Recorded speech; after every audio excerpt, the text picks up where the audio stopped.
markedly different, and we have achieved great successes in many fields. We did not even have common pen in our offices to, pen our papers. We did not have furniture in our offices. So we are among the 7 nuclear powers of the world. After all, we did achieve something. At the same time, in industry, in agriculture, in many other areas, we have achieved many successes. So Pakistan, compared to Pakistan, is a big success. But when we compare Pakistan to our peer group, when we compare Pakistan to other countries, unfortunately, we have not been able to do as well. In 1960, Pakistan's manufactured exports were about $200 million. The manufactured exports of South Korea, Malaysia, and Thailand combined were $205 million. So Pakistan equaled the exports of South Korea, Malaysia, and Thailand. In 2025, our exports have only increased from $200 million to $30 billion. South Korea's has gone from $100 million to over $600 billion. Malaysia has gone from some $70 million to $250 or $300 billion.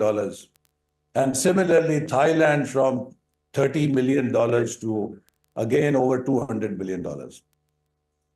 In 1980, Pakistan's per capita income was $300. China's per capita income in 1980 was $200. Today, China's per capita income is over $15,000, and Pakistan's per capita income is about $1,600. So likewise, when we compare ourselves with all those countries which were far behind, not only in Asia, but even in our region, till 1999, Pakistan was ahead of all South Asian economies. But after 2000, first India overtook us, and in 2013, Bangladesh also overtook us. So I think the fundamental question that bothers every Pakistani today is, why have we not been able to achieve what we truly deserved? And why have other countries done better than us? And why were we not able to do better than those countries? If someone is a doctor, would agree that the treatment, 70% of any illness depends on the diagnosis. If you diagnose the disease correctly, you will have a recovery. But if you are not able to diagnose the illness or disease properly, no matter how good a doctor you are, if you are applying wrong treatment, nothing will work. As a matter of fact, even an average doctor, if diagnoses the illness correctly, will be able to fix it. And a top class doctor, if is not properly has diagnosed the illness and not giving the right treatment, will not be able to fix the thing, it will not work. So I think the basic challenge before us is that we should try to understand what went wrong with us. Were Pakistanis less intelligent? Were Pakistanis less hardworking? Were Pakistanis less enterprising? Were Pakistanis less resourceful? Or were Pakistanis less honest than others? I can very confidently say that on none of these dimensions or factors, we are behind any other nation. No, I mean, we are not more corrupt than you have corruption in other countries of South Asia. Or we are not, as hardworking as other nations. If you actually go to Gulf, Middle East, here in Europe or America, and I think ask third country people what kind of people the Pakistanis are, so they will at least give you two answers, that they are very hardworking and they are very intelligent. और intelligent इतने हैं कि हर काम की जुगाड़ निकाल सकते हैं. So, you know, our intelligence and hard work is our actually brand. But what has happened? Unfortunately, we have not diagnosed what was wrong with us. And we never tried to learn lessons from other successful countries that why they were successful. We tried to identify these things in Vision 2010, Vision 2025, and again in Udan, Pakistan, but I think we did not follow what was identified essential and critical for Pakistan's development journey. Just as if a doctor gives you a prescription and you don't follow it and you have another angina, it's not doctor's fault, it is patient's fault that has not been very careful. All these countries exhibit four characteristics of an ecosystem that they developed for their development.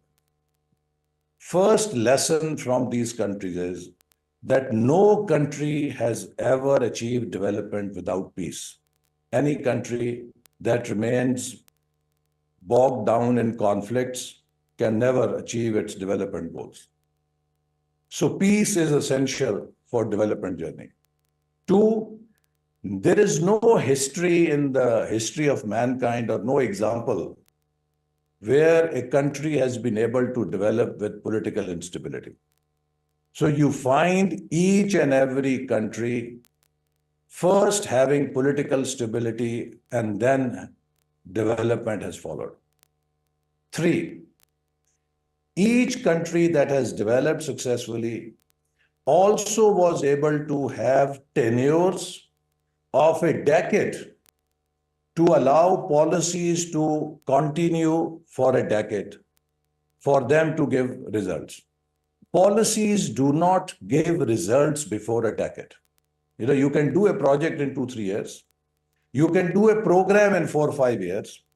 But for a policy to give results, it needs continuity of at least 10 years, if not more.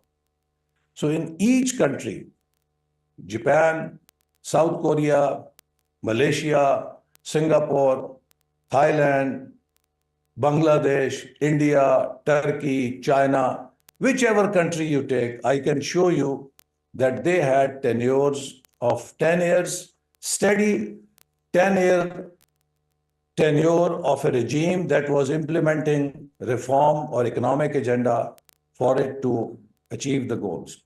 In our neighboring country, 10 years of Manmohan Singh and 15 years of Modi, these 25 years have changed India.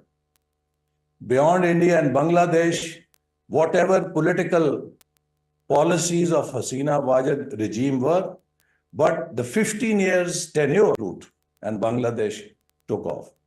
In Malaysia, it was Dr. Mahathir, which was there for 22 years, 2 decades of continuity of economic policies. In Singapore, it was Lee Kuan Yew, 3 decades. In South Korea, it was President Park for a decade. In Japan, after World War, except for 3 or 4 years, single party has ruled. Although prime ministers have come and go, but there is just one party rule in Japan. In China, since 49, there is one party with every president doing 10 years. In Turkey, President Erdogan's party for last 2 decades. So, I mean, you find why? Because it is good to say in theory that there should be a charter of economy. There should be consensus on national policies. But in practice, when the regime changes, the policies change. And the most latest example you can see in the most strong democracy of the world, just as the administration has changed, the policies have also changed. So you cannot disconnect policy change with the regime change. It happens. So if you want, and that is why in America also, most of the successful administrations have had 2 tenures at a stretch. So Pakistan, unfortunately, was not able to have these stretches of stability and continuity. But the fourth element, which is equally important, is you may have stability, you may have continuity, but if you do not have an economic agenda and commitment to reform, that stability will not work. So we did have stretches of 10, 11 years under martial law regimes. They provided a decade-long stability, but the priority was different. It was not economic transformation. It was fighting a geopolitics or the wars for someone else. So we lost those opportunities. So you need a commitment to reform along with stability and continuity. So peace, stability, continuity of policies for a decade, and a continuous commitment to reform are the four prerequisites for an ecosystem of development that each and every country that did well was able to establish. If Pakistan also has to move forward, we need a consensus amongst ourselves that we have to stop doing what we have been doing, because that is not going to take us forward.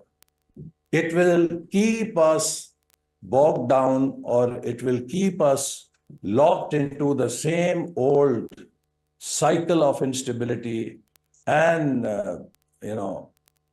destruction that we have seen in our history for just moving in circles and not moving in a straight line trajectory. So I think that is the first thing. And this is, again, we try to set this context in Udaan, Pakistan. Why is it important for us to think? Because this is the fourth time we are seeing an Udaan for Pakistan. Before this, we have crashed 3 Udaans of Pakistan. The first Udaan came for Pakistan in 1960s, when everyone believed that Pakistan is the next Japan in Asia. Pakistan was the first country in Asia to start space program. Pakistan was the country in Asia whose Habib Bank Plaza at that time in 60s was the tallest building east of Karachi. No other country, Singapore, no other place like Singapore, Shanghai, Thailand, or any other, Bombay had as high building as Habib Bank Plaza was in Karachi. So we were there, but 1965 war derailed us. We lost that Udaan. The second Udaan came to Pakistan in 1991, when Prime Minister Nawaz Sharif launched economic reforms in Pakistan, which were the first set of reforms in South Asia at that time, to liberalize the economy, to privatize state enterprises, to deregulate the economy, and to make private sector engine of growth. Late Sartaj Aziz has said this on a number of occasions, that Mr. Manmohan Singh, who was then the finance minister, asked him at Commonwealth Summit that our businessmen are pressurizing us to implement the same set of policies that Pakistan has introduced. And he asked him to send him the copies of SROs, which Mr. Sartaj Aziz gave to Mr. Manmohan Singh. And later on, India followed the same reform path, but continued on it for a decade. As a result, in 2000, India overtook us. But what did we do with that reforms? In 93, the government of Prime Minister Nawaz Sharif was dismissed. And with this dismissal, the reforms were also thrown into the dustbin. And we lost that opportunity of leadership in South Asia. The third Udaan came in 2013-17. In 2013, you are all aware that Pakistan was facing 16 to 18 hours of power shortage. Electricity would not come even for enough time for the batteries of UPS systems to be recharged. And people were forced to have light through candles. And there were headlines in the newspaper that Pakistan is back into Stone Age, because that was the only source of light for many people in the country. Day would not pass when a suicide bomber will not blow himself in some part of the country and have dozens of our people and security forces, Jawans, killed in those suicide bombs. And Newsweek put Pakistan on its title page as the most dangerous country in the world. Stock market had crashed. Economy was at standstill. Inflation was running in double digits. So no growth, high inflation, and country faced serious stagflation. At that point, again, under the leadership of Prime Minister Nawaz Sharif, we set out to turn around Pakistan's economy. Within 4 years, we installed 11,000 megawatts of new power projects. And if you compare that with 18,000 of megawatt capacity installed in 67 years, installing 11,000 in just 4 years was not an ordinary accomplishment. So, similarly, there was a consensus developed after Army public school attack in which Prime Minister created unity and consensus among political and military leadership to take on menace of terrorism by its horns. National Action Plan was crafted. Islamabad was honorably called to join this consultative meeting so that we have whole of leadership approach and whole of nation approach with every section of politics and civil and military departments sit together and chalk out a strategy. Under that National Action Plan, within 3 years, we were able to completely eliminate terrorism from the face of Pakistan. Pakistan once again became a land of peace. Karachi, which was the financial capital, was the center of a law and order situation, crime, where on any day, if there were single-digit killings, people thought it was a very peaceful day. And in Karachi, complete peace was restored. China-Pakistan Economic Corridor was an opportunity that came to Pakistan, and we fully seized that opportunity. Within 3 years, $25 billion from China were invested in energy sector of Pakistan, in infrastructure of Pakistan, in information technology and other areas to give Pakistan much needed infrastructure as well as foreign investment. In 2017, US ambassadors, UK High Commissioner, EU ambassadors, all these diplomats would come to me and ask me one question only. Mr. Minister, tell us, how can our companies join SEZs being set up under CPEC? The whole world started to look at Pakistan through the eyes of investment and China-Pakistan Economic Corridor. And there were Chinese investors in Pakistan, and we were hoping that these SEZs will attract at least $30 to $40 billion private investment, because at that time, Chinese industry was very actively relocating to low-cost producing destinations because of the high labor cost.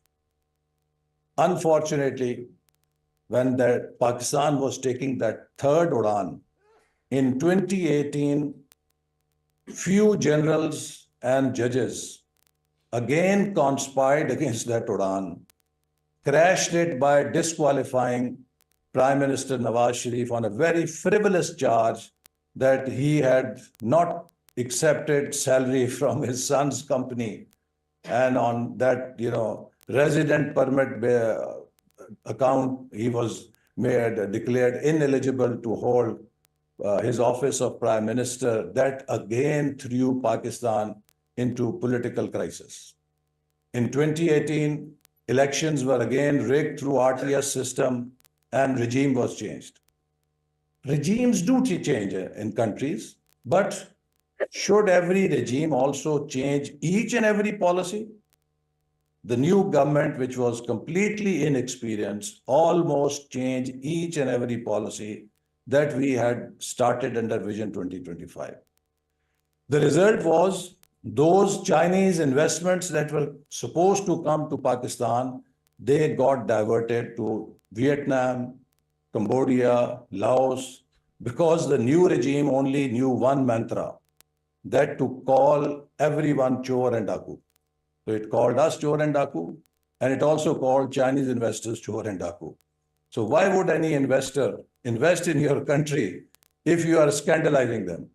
If you are making baseless allegations against them for having invested in Pakistan at a time when even our own investors were not willing to invest in Pakistan. So we lost that great moment and opportunity.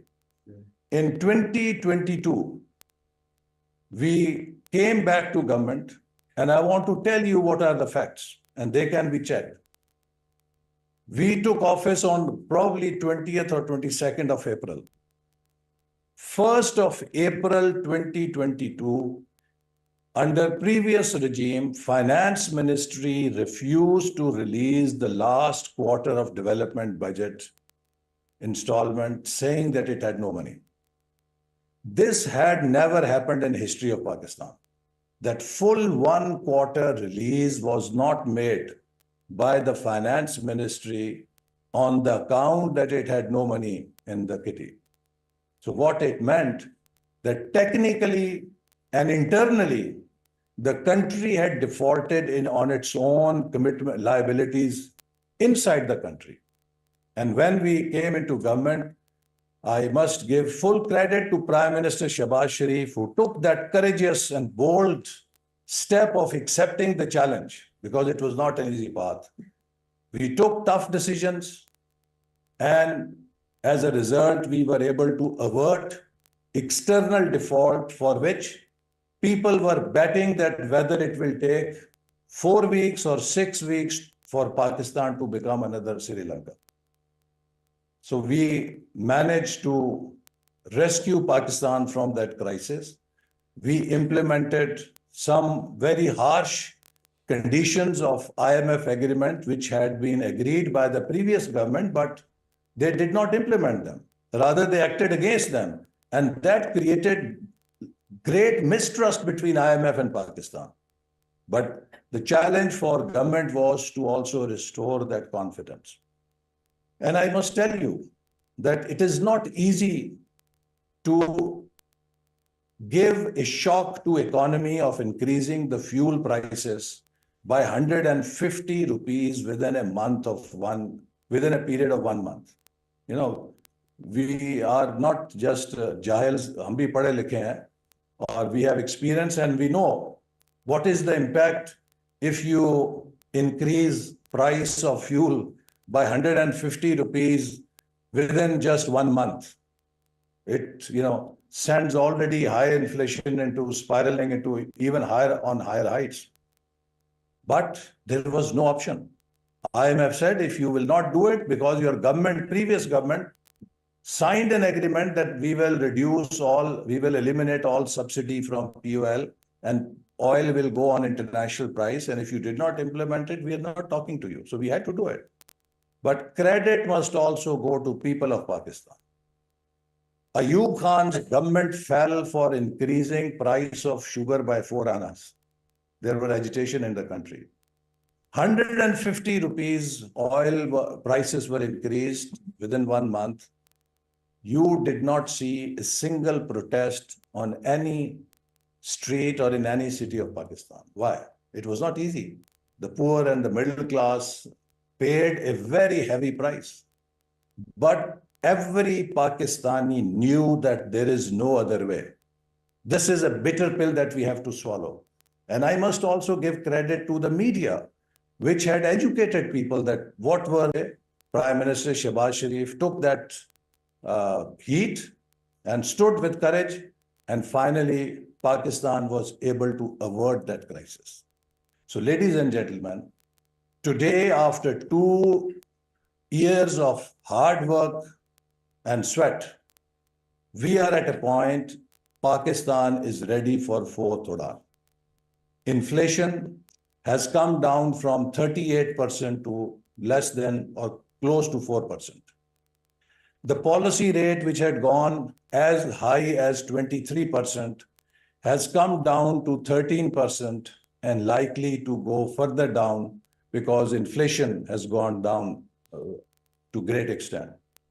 Similarly, stock market, which had crashed to 30,000 points, is today breaking new records with 115,000 index points, which is showing that investor community is completely supporting and rallying behind the decisions of the government that they are in the right direction. So that shows growing confidence of the investor community in Pakistan. Exports are growing with about 30%. Remittances have grown with over 30%. IT exports, again, also showing 30% plus growth. So if you look at most of the economic indicators, we see that Pakistan is again on a positive trajectory. While we continue to be in an IMF program, which is a program of stabilization, and we have to keep ourselves within certain constraints. But despite those constraints, Pakistan is showing a lot of robustness because we had really gone far below our potential. So there is a huge gain that we need to make, and we are making, with restoration of stability and sanity in economic management of the country. So now, if we are poised for the fourth Udan of Pakistan, should this fourth Udan also meet the end of the previous three Udans, or should this be a different Udan? And I would say that we cannot have the luxury of repeating the history because, as High Commissioner Saab was also saying, we were discussing that in 22 years, two countries in our region will be celebrating their centennial. Our neighboring country and Pakistan, 2047. And 2 decades just fly like that because we are now in a digital age where things move with the speed of electron. So we have to ask ourselves that our neighboring country pretty much has a good idea where it will be in 2047. How clear are we that where are we going to be in 2047 in terms of our economy and in terms of our standing in the world? So that is a challenge, I think, that requires a response. Toynbee, who wrote history, was once asked that you have written so many volumes on history. If you were to give just 2-word answer to your work, how would you describe history in 2 words? He said, history is nothing except a series of challenge and response. There is a challenge and there is a response, and that response defines the next challenge. So I think we also stand at a point where we have a challenge before us, and how we respond as a nation will define our next challenge. My submission before you is, in psychology, there is a phenomena which they call self-fulfilling prophecy. You become what you believe. What you say about yourself, that you become. We have been fed wrong narratives. Chor, daku, chor, daku. I have not come across any nation in the world who is as self-critical of itself as we are. I have not seen any nation doing politics outside its own country and washing dirty linen on the streets of other countries. If they ever have to show any solidarity, they will do it very, quietly and sensibly. I was at Oxford University day before yesterday. And what really shook me was the debate is opened on both sides by a student of the university. So the opposing side had a Pakistani student. And when he opened the debate, he put Pakistan as a rogue state. He said, because Imran Khan is being not treated well, Pakistan is a rogue state. Now, it was a Pakistani putting Pakistan on trial at Oxford University. So I was quite embarrassed and ashamed. And then finally, I had to rebut also that, well, you cannot call a leader symbol of liberal democracy who himself loves Taliban, and people know him as Taliban Khan. So are you propagating liberal democracy or Taliban democracy? And then how would you define a leader who has been decreed by Supreme Court to have committed an extra constitutional action of dissolving the parliament unconstitutionally? So military generals did that, but this was for the first time a civilian leader was declared culprit of an extra constitutional act by Supreme Court. And I said, if in UK, any prime minister of UK siphoned off 190 million pounds from national treasury and returned this money to the same guy from whom it was confiscated in money laundering or as a black money. So he returned this money, instead of depositing in the national treasury, returned this to the same culprit as white money in his home country.